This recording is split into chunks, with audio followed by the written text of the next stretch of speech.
Saya pertama nyilang pertama kali waktu saya SMP tentunya. SD malah waktu itu.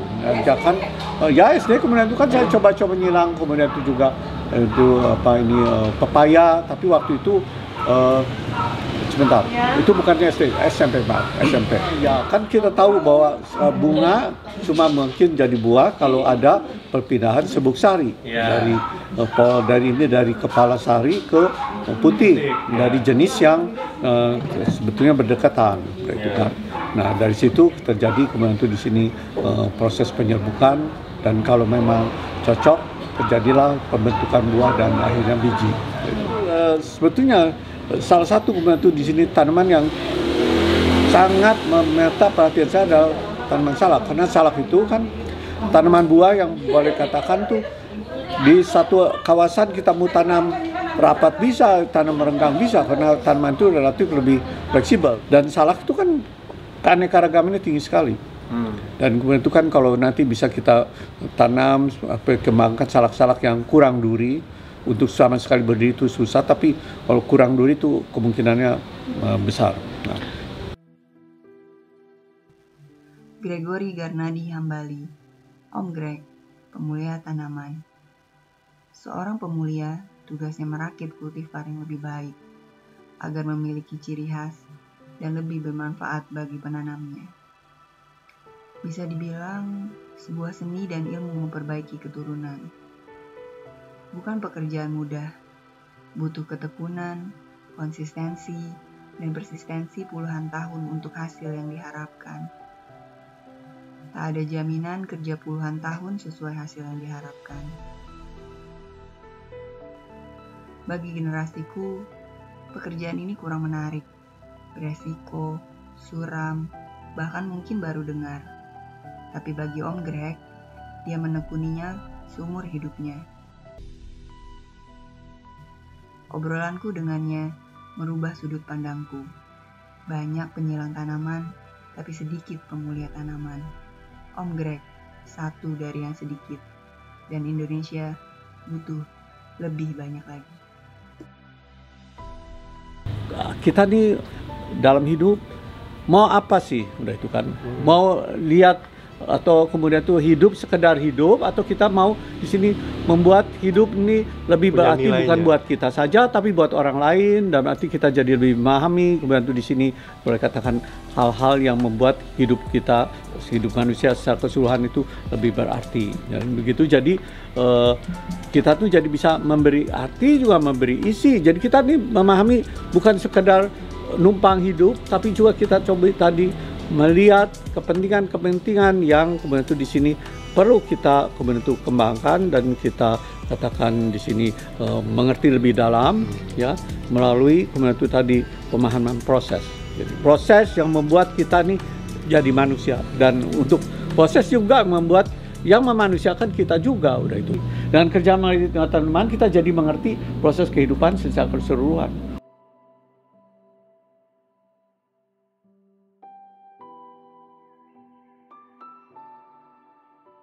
Oke, sekarang jadi kita udah kenalan nih sama Om Greg.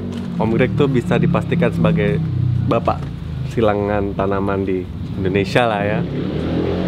Jadi sekarang kita lagi bersama Om Greg. Kita mau tanya-tanya sejak kapan beliau memulai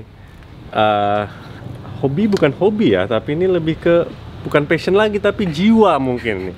Karena sudah dari dulu ya, sudah ibaratnya sudah timbul dari dirinya sendiri. Jadi kalau dibilang hobi sudah lebih dari sekedar hobi. Nah ini juga agak unik nih, kita di bawah. Kita di bawah, mereka di atas. Di atas. Gitu.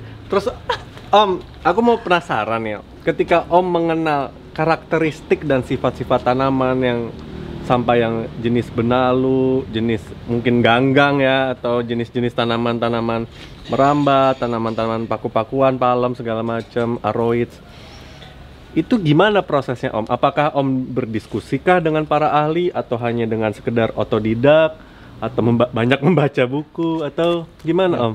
Nomor satu tentu kita tuh harus kemudian tuh namanya kan tanaman ini hidup di alam. Ya. Pergi ke alam dulu. Nah, kemudian mulainya kan ke situ di alam, kita lihat aneka ragam tanaman yang kemudian tuh tumbuh di sana, dan kemudian tuh nanti kemudian tuh kan banyak hal-hal yang menarik yang kemudian kita lihat di situ misalnya interaksi antara binatang dengan tanaman, antara serangga-serangga dengan kemudian itu bunga-bungaan yang dikunjunginya, kemudian itu juga antara burung dengan kemudian itu di sini katakan buah-buahan yang mereka makan. Nah, kemudian itu juga karakteristik yang memiliki di sini ciri burung di sini biji-bijian disebarkan oleh burung ya.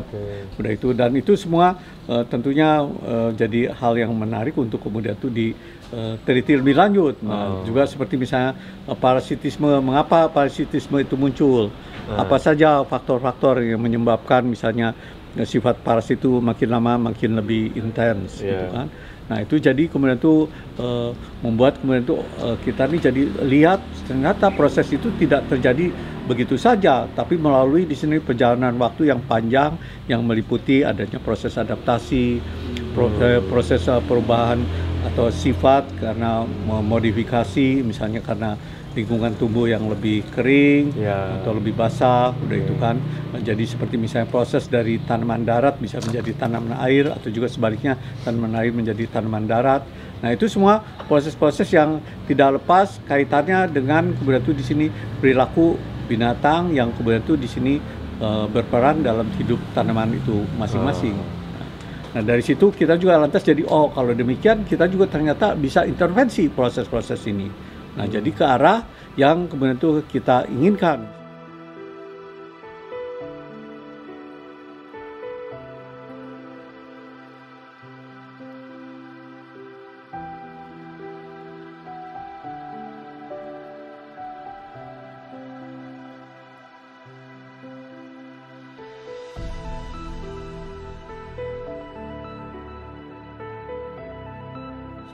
Nah, karena itu saya pikir, kalau demikian kita harus fokus ke tanaman-tanaman yang memiliki keindahan yang diapresiasi orang. Nah, waktu itu saya pikir Agronema salah satu kandidat, karena saya lihat ini tanaman yang asli dari Asia Tenggara. Saya begitu lihat tanamannya di Flora, di salah satu pameran Flora pertama di Indonesia di Ancol, kalau nggak keliru tuh. Ya, jadi tuh saya lihat itu tanaman Comitatum Agronema Comitatum Tricolor yang punya di sini Ibu Nusudiono dari Lebak Bulus. Nah, kan jadi kemudian tuh lihat dia, ada di situ pameran. Kata saya, cantik amat tanaman seperti itu. Jadi saya waktu itu usahakan untuk dapat, ya. Sudah itu pertama saya dapat dari kawan saya yang namanya Pak Fajar Marta. Nah, sudah itu saya coba silangkan dengan rotundum. Keluarlah yang namanya prekursor. Prekursor ini kurang cantik, jadi masih disilang sekali lagi dengan rotundum. Keluarlah yang namanya Pride of Sumatra. Dan sudah itu prekursor juga dikawinkan dengan Agronema Brevspatum. Keluarlah kemudian itu juga waktu itu model-model yang disebut Dona Carmen.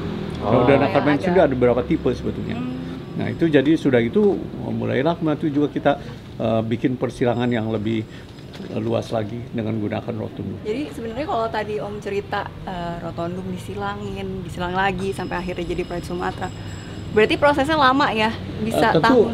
Ya, tentu itu proses itu kan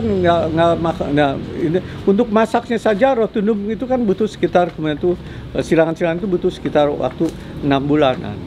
Sudah itu nanti untuk berkecambah kira-kira butuh waktu antara 2 bulanan lah katakan sampai daun pertama keluar. Sudah itu untuk sampai bisa kelihatan ini akan sangat potensial itu sekitar kemudian 2 tahun kemudian. Ya totalitas ya bisa sekitar 3 tahunan lah dari awal. 3 tahun itu. Untuk satu. Tapi kan kemudian itu kan rata-rata kalau Agronema itu hybridnya kan sudah steril. Jarang yang bisa disilangkan lagi kecuali Agronema yang bukan silangan dengan rotundum itu banyak yang bisa disilangkan lagi. Dan itu jadi nanti kalau disilangkan dengan rotundum jadi hasilnya bisa aneka ragam. Jadi kita sebelum menyilangkan misalnya karena disilangkan dengan rotundum hasilnya bisa steril, nah kita sebelumnya silangkan dulu indukannya itu yang bukan rotundum. Nah itu sudah banyak aneka ragam, nah dia baru dikawinkan dengan rotundum. Nanti jadi tiap background, tiap kombinasi beda-beda. Sebab kalau kita kawinkan dengan rotundum, karena kalau untuk dapat keragaman paling maksimal itu harus di F2. Nah, tapi nggak bisa ke F2-nya karena F1-nya sudah steril. Nah, jadi supaya kita nih bisa memanfaatkan keanekaragaman di Agronema secara keseluruhan, kita kesilangkan dulu yang lain-lain. Nah, nanti hasilnya tinggal tadi kawinkan rotundum. Jadi ditambah garamnya lah itu. Nah, jadi hasilnya bisa aneka ragam. Untuk perbanyakan lain lagi, perbanyakan untuk itu makan waktu lagi tersendiri. Itu kan untuk dapatkan yang bagus, yang terpilih. Sudah itu nanti untuk bisa sampai komersil kan harus kemudian itu diperbanyak. Dari bikin dari 0 sampai 1 makan waktu tersendiri. 1 sampai 1000 itu bisa lebih cepat. Di kerja tanaman Om, ada cita-cita yang belum tercapai nggak Om? Saya kira sih kemudian itu kan banyak di sini kelompok-kelompok tanaman yang sebetulnya mestinya kita garap lebih lanjut. Cuman kan itu perlu waktu yang lebih banyak. Nah, tapi saya kira dengan melihat kemudian itu juga banyaknya katakan anak-anak muda sekitar kita yang juga kemudian di sini antusias dan kemudian itu juga saya kira juga punya rasa ingin tahu. Saya yakin itu nanti akan juga diambil over oleh mereka. Dan saya pikir itu satu hal yang bagus karena kemudian begitu hortikultura Indonesia juga bisa terus berkembang. Karena kemudian itu kan seperti misalnya Syrtosperma itu banyak yang belum kemudian itu bisa diakses. Dan jadi itu satu hal yang nanti masih mungkin katakan bisa dikatakan digarap lebih lanjut oleh generasi yang berikutnya lah. Jadi, so kan itu harus patah tumbuh hilang berganti semuanya.